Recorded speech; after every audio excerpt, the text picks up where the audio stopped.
Radhika Sarath Kumar lead റോളിൽ വരുന്ന ഈ ഒരു സിനിമ ഒരു വില്ലേജ് ബാക്ക്ഡ്രോപ്പിൽ സെറ്റ് ചെയ്തിട്ടുള്ള ഒരു ഡാർക്ക് കോമഡി ഫാമിലി എന്റർടൈനർ മൂവിയാണ്. ഈ ഒരു സിനിമയുടെ ഏറ്റവും വലിയ സ്ട്രെങ്ത് രാധിക ശരത് കുമാറിന്റെ ക്യാരക്ടറായിട്ടുള്ള പൗനത്തായി തന്നെയാണ്.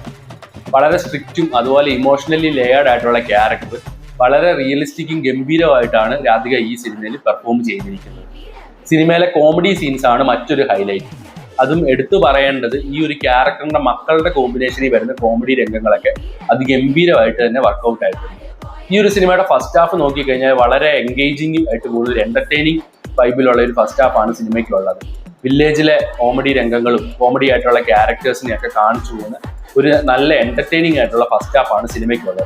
സെക്കൻഡ് ഹാഫിലോട്ട് വരുമ്പോഴത്തേക്കും സിനിമയുടെ പേസിങ്ങിൽ ചെറിയൊരു സ്ലോനെസ് ഒക്കെ നമുക്ക് ഫീൽ ചെയ്യുമെങ്കിലും ആ ഒരു ഇമോഷണൽ കണക്ട് ഒരിക്കലും വിട്ടുപോകുന്നില്ല. സിനിമയുടെ ക്ലൈമാക്സിലോടൊക്കെ എത്തുമ്പോൾ ഇമോഷണൽ കണക്ട് നമുക്ക് നന്നായിട്ട് തന്നെ സിനിമയിൽ വർക്ക് ആകുന്നതും കാണാം. ഇനി സിനിമയുടെ ടെക്നിക്കൽ സൈഡിലേക്ക് നോക്കിക്കഴിഞ്ഞാൽ ഇതിന്റെ സിനിമാറ്റോഗ്രഫിയും എഡിറ്റിങ്ങും ബാക്ക്ഗ്രൗണ്ട് സ്കോറും എല്ലാം അതിഗംഭീരമായിട്ടാണ് എനിക്ക് തോന്നിയത്. ഡയറക്ടർ ഒരു ഡെബ്യൂ ഡയറക്ടറാണെന്ന് നമുക്ക് ഒരിക്കലും ഈ ഒരു സിനിമ കണ്ടു കഴിയുമ്പോൾ തോന്നത്തില്ല. വളരെ കോൺഫിഡൻസോടെയാണ് ഈ ഒരു സിനിമയുടെ നറേഷൻ അദ്ദേഹം ചെയ്തിരിക്കുന്നത്. അപ്പോൾ ഓവറോൾ പറഞ്ഞു കഴിഞ്ഞാൽ തായ് കിളവി എന്ന് പറഞ്ഞ ഈ ഒരു തമിഴ് ചിത്രം ഒരു ഹോൾസം എന്റർടൈനർ മൂവിയാണ്.